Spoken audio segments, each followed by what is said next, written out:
What's up guys, VitalSyntax here, and I'm playing with the L86A2 for the support class, and this has recently become my go-to weapon for this class. It's more of an assault rifle than a light machine gun. You don't have, the massive magazine, so it might not be the best choice if you're trying to use a bipod and hold down a corridor and, suppress fire, things like that. It's more of a run and gun type of support weapon, which this one and the M27 IAR are kind of the two that I would prefer. I think most people would prefer as well because they're just so accurate. These things almost feel like an assault rifle, but you still got 50% more bullets in each magazine than you would with an assault rifle. So you still got 45 bullets. So you can take out 3, 4, 5 guys sometimes without even having to reload. And like I said, it's also incredibly accurate. Now, I'm not even using the heavy barrel. Right now I'm running the red dot sight, the foregrip, and the flash suppressor. Now, I haven't tried the heavy barrel yet because I actually don't even have it unlocked because I really haven't used this gun up until just the other day. So I'm trying to unlock that and I'll see how it works as well. But the, I don't know, the foregrip has always been a good choice for light machine guns. As well as the flash suppressor, just because that way you're reducing the recoil on both sides, which recoil is one of the things, at least with the larger light machine guns like the M60 or the M240B, they have a lot of recoil, especially if you're not prone or not crouched. And that's one of the things I want to talk about is if you're using the light machine guns or one of the L85A2 or even the M27IR, they're more of assault rifles. But if you're using any of the support class weapons, make sure you're crouching. I mean, if possible. I mean, there's you don't always have the ability to crouch. Maybe you're looking over cover or you're in close ranges or something like that. But I mean, this is how it works with all the weapons. Is when you crouch, you are more accurate. But with the light machine guns, especially all the support class weapons, it feels like I believe there is like a bigger stat difference as far as how accurate you are with the decrease in recoil that you get from going crouch and also going prone. Although going prone is not always a viable option, as you can't drop shot in this game, thank God, or dolphin dive, whatever you want to call it. So I feel like this gun, and I guess M27 IAR too, but mostly this gun has kind of given the support class new life for me, and I've been using it quite a bit more. And just having the ability to drop ammo whenever you want, and just know that you have unlimited ammo in every sense of the term, and unlimited grenades. I don't know, I just play a different style. I just kind of spray a lot more. I try and give suppressing fire. I throw my grenades all the time. And if you're playing something like team deathmatch or some other infantry focused game mode, then I actually I've had a lot of success with the support class because it seems like so many people are running the assault class, and even if you do need health, you can just have a squad mate drop you some health, or there's usually health laying around somewhere near you. You just need to pay attention to the mini map and look for where the assault guys on your team are, or where any of the med packs are that they've dropped off. So as I've been doing with a couple of my videos recently, I wanted to talk about things that I would want to see change with the support class going into Battlefield 4, kind of a wish list on how I think things should be balanced for the support class. So like I've said in some of my other videos, I want the support class to become the medic class. I want the light machine guns paired with the health and defibrillators, whereas I want the ammo paired with the assault rifles. But beyond that, if we're just talking about like the tools that the support class has and light machine guns in general, one of the things I want to see change is a balance for the C4. So I went back and played Bad Company 2, like I've said a couple times recently, and the C4 throwing is just so, you can throw it so far, and I don't know if it should necessarily be that far because it is kind of over the top. In Bad Company 2, it feels like you can throw it like, I don't know, 20 feet. Whereas in this game, you don't even throw it, you just kind of drop it in front of you. So I would like there to be some sort of a throwing animation, or the ability to throw your C4 a little bit farther, maybe not quite as far as you do in Battlefield Bad Company 2. So that was a little bit over the top, but I think C4 needs some type of increase in usability and in the effective range that you can throw it at.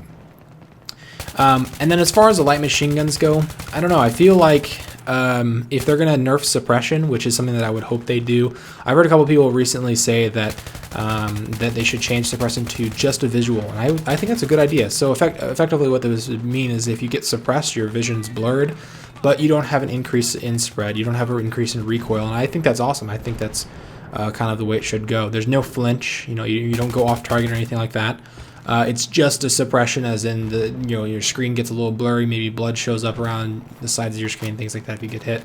And that's an awesome solution to my complaints about, and a lot of other people's complaints about suppression. But if you do remove suppression, then I think that the light machine guns, especially the higher capacity light machine guns, for example the M60 or the M240B or the PKP, need some type of increase in usability, because I feel like in Battlefield 3, if you're not using them with a bipod, then they're useless, because they're just so inaccurate.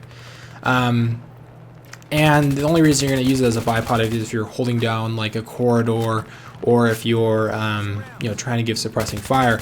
And you can really only hold down a corridor or give suppressing fire on like the infantry focused maps. On the maps where there's close quarters, where there's corridors and stuff, you can't really do it on an outdoor map, because people can flank or even just move around. So I think that they maybe need to give the light machine guns maybe a little bit more accuracy, maybe decrease the recoil a tad bit, just so they're a little bit more usable on the move. Either that, or give people the option for attachments that make it that way. So maybe you can have your extended mags, where you have the 200 round magazine. That way you have the large the large capacity, but you have the increased recoil. And then have something where it lowers the recoil substantially. And there are options like that in Battlefield 3 right now, like the flash suppressor, but it's really not, I don't think it's there. I don't think it's as useful on light machine guns as it should be. And then also in regards to the bipod, I think the bipod needs a little bit of tweaking. I think the deployment time might be a little bit too long, because if you see somebody going down with a bipod, and or say for example you yourself are going down with a bipod, you're so exposed, there's nothing you can do, and you're standing completely still, so people can shoot you in the head and kill you almost instantly. And if somebody has a bipod out, you are like sniper bait as well, because you can just shoot your head so easily if you're not moving. So I think that the delay that it takes to mount a bipod, and also maybe the delay that it takes to remove a bipod from any type of surface, should be decreased a bit. Also, there's some glitches and stuff where you accidentally deploy a bipod, or you can't deploy a bipod on certain surfaces. But for the most part, I think they've patched that pretty well for Battlefield 3. It seems like all the surfaces that you would expect to be able to put a bipod on work pretty well with it. Now, another thing I want to speak to, this isn't related to the support class, is the map that I'm playing here, as well as some of the other maps in Battlefield 3, is the ability to get on rooftops and get in, other areas that are high up that can only be accessed by a spawn beacon. Now, I want to hear your guys' opinion on how you think this should be changed, but I'm going to give you guys some examples. Obviously, this map also, you have things like canals where you can get on the crane, or any of the new Aftermath expansion, not any of them, but a couple of the new Aftermath levels, especially I think Marquez Monolith especially, you can get on a lot of the rooftops. That for me is something that's really frustrating. And I don't know if that was intentional, or if it's somewhat of a oversight, a glitch that they didn't think that, if you put a spawn beacon down, you can parachute in and land on these rooftops.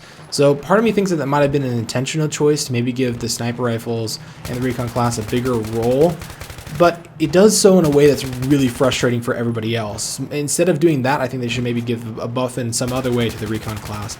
But I think the idea of being able to just camp on top of a building, is so frustrating to me. Because number one, if you're camping on top of a building, and usually it's the guys with the recon, with the sniper rifles and stuff. I mean, you can't really be much use if you're up there with like a assault rifle or a submachine gun or something. Is the first thing is you're not helping your team out at all. Let's say you're playing Conquest or Rush. You're sitting up on top of a building, and you're not capturing flags, you're not defending flags. If you are defending flags, maybe you're only looking at one flag, then you're only protecting that one flag, and if you have that flag captured, then there's no real point in watching it. Should be moving on to other flags. And on top of that, there's nothing that people can do to counter you other than like parachuting on the top of the roof with you, or pulling out a sniper rifle just to shoot you and then switch back to whatever class they were using. So, I don't know. For me, it's really, really frustrating. Because when I play as a recon class, I'm not somebody that gets up on the roofs and gets up on, the crane, or gets up in the buildings and the little window seals and stuff like that. Because I think it's kind of frustrating for everybody else, and I don't want to be the person that's, ruining somebody else's experience. I don't know. What do you guys think about that? How should they change that? Should they, you know, remove the parachute mechanic from the spawn beacon? Should they remove it on the maps that have any type of rooftops? Should they make the rooftop areas out of bounds, so if you're up there for more than 10 seconds, you die? Things like that. What do you guys think that should change to be balanced, or do you think it's fine how the way it is? And then real quickly, the last thing I want to touch on, once again, this isn't related to the support class, is the way that squad perk, I guess it is in a way related to the squad or the support class, but is the way that the squad perks work. So in Battlefield Bad Company 2, you didn't have squad perks, you just had the specializations, and these specializations would give you some type of boost to just your character and not anybody else. So for example, you could have increased ammo, you could have magnum ammo, which did more damage, you could have better hipfire, things like that. A lot of the same things that you see in Battlefield 3, but they were just individualized. Now, one of the things that I want to see changed is a remove of the squad ammo, because the squad ammo perk is like, okay, so if I play as the assault class in Battlefield 3 with the assault rifle and I use squad ammo, I'm essentially a one-man soldier that doesn't need anybody else's help, because you spawn with so much ammo. By the time you need ammo, you're probably going to be dead.